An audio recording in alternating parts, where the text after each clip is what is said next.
Larry Nichols is our guest. Mr. Nichols is a man that I've grown to respect. He was a former member of the Bill and Hillary Clinton kitchen cabinet, if you will. He has a very rich history with respect to time with the Clintons. Mr. Nichols really knows where the bodies are buried. He's had a change of heart, of faith, of he's a changed man, and he's now wants to tell the story of the Clintons. But more importantly, he wants to explain to everyone why it's important today and what we need to do to fight this machinery that is bearing down upon us. Ladies and gentlemen, Mr. Nichols is somewhat a little bit, not feeling too well right now, so I want you to keep him in your prayers.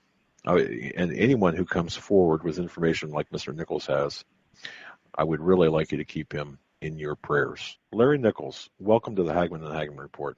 Thank you so much for joining us tonight.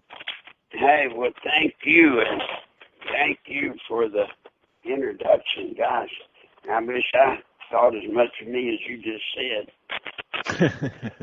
I guess the best thing I can say to people is when the question is asked, who is Larry Nichols?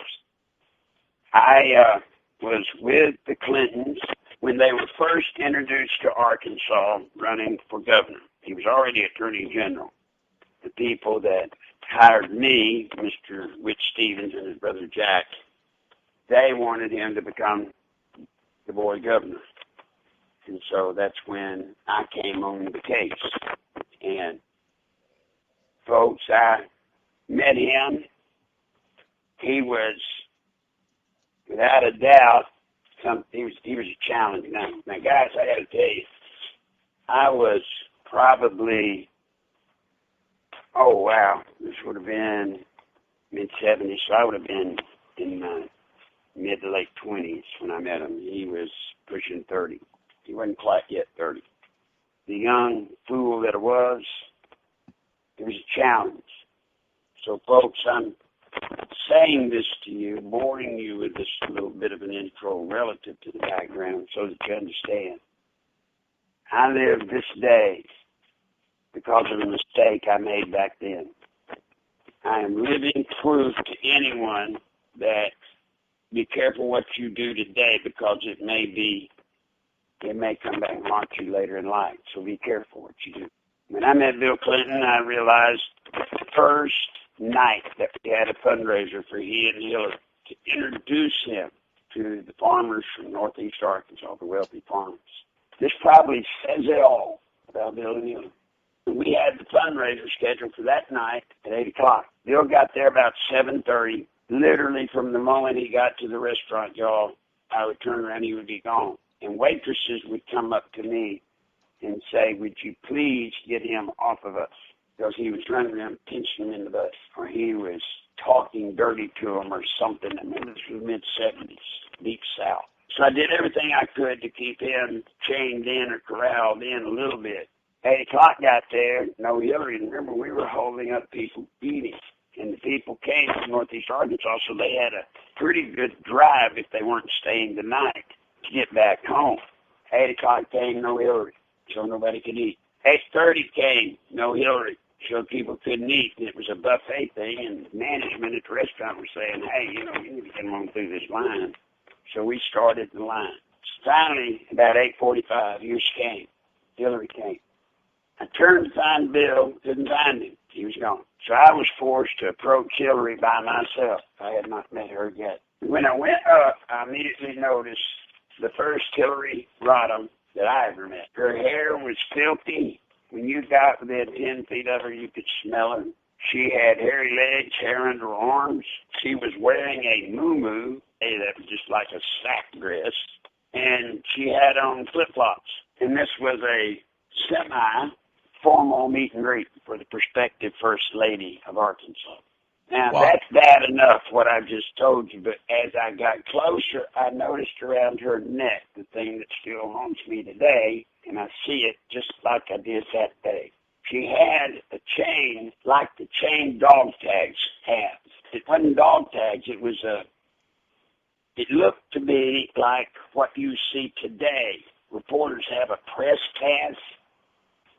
and it's attached to some chain. Well, this looked like that. But I couldn't read it. As I got closer, I could read it when I got up to her. But that card around her neck on that chain said she was a proud member of the United States Communist Party. There. Wow. Yeah. Wow. I didn't really say wow. I turned to her and I said, Miss Clinton, I'm not Clinton. I said, Miss Clinton. She said, I'm not Miss Clinton. You can call me Miss Rodham. She's married to Bill, but it was a hippie thing, and she wasn't going to take his name. I tried to mention that card around her neck, and to my shock, she yelled out, Bill, get this SOB, she didn't say SOB, out of my blanking face. She was the first woman, y'all, I ever heard use the F word, literally, and she screamed it out loud. This is Deep South, guys, in the mid-'70s. In the mid-'70s. In the Okay. mid-'70s. I wanted to crawl under a table. Well, I turned. I couldn't find Bill. I asked one of the people there, I mean, I was in such a state of shock. And this woman came up to me and said, Mr. Evans, you've got to get to him. He's in the woman's restroom with the waitress. I'm just going, oh, God. I tried to send somebody to go get him. About that time, she hollered it out the second time, louder. Now, guys, when she hollered it that second time, I kid you not, you could hear a pin drop run. And everybody was just aghast. I mean, everybody was just trying to breathe. I mean, it was horrible. Still no Bill. She hollered it a third time, and it was just so loud. And I promise you, folks, I promise you could have heard a feather fall. Well, Bill comes around the corner. I'm ready to call it off. I'm ready to call it quit. The best we could do was get a man I had not yet met. His name was Webb Hubble. Best we could do was get Hubble to get her out of the building. She left. We introduced Bill, and he talked to the people. And that night I noticed one thing. The one thing I noticed that night, Bill had this ability to win these dang people over in spite of what had just occurred. Oh, he had them laughing and giggling. The night ended. Now, y'all, that was the first meeting I had with Hillary Rodham Clinton. But he was going to be the youngest governor in our history if we could pull it off. And I want everybody in this audience to see as best you can that visual. That's why I hope I painted as good a picture with words as I can. And I was told that night by Bill that she hated bathing. She hated taking baths. Oh. Bill told me. Wow. I mean, because I thought she had been doing something and just had failed to take a bath and just got there in the nick of time. And please don't let her come like that anymore. So she don't like to take baths. And she didn't think it was necessary for her to have to shave her legs and her underarms. Men didn't. Now, that's the first visual I want y'all to remember of Hillary Rodham, who became Hillary Rodham Clinton. The next thing I want y'all to visualize, most of y'all saw it or have seen it, and that is Hillary in the Benghazi hearing when, basically, I'm paraphrasing, she said about 4 people that had died, what difference does it make they're dead? Yes. The way she said that, the coldness in which she said that is Hillary. That, Doug, is the Hillary I knew every day during the 10 so years that I was with him. Every day, that was the Hillary. She was the coldest woman. She was probably the coldest individual I had ever been around. She did not believe in the art of, just getting along.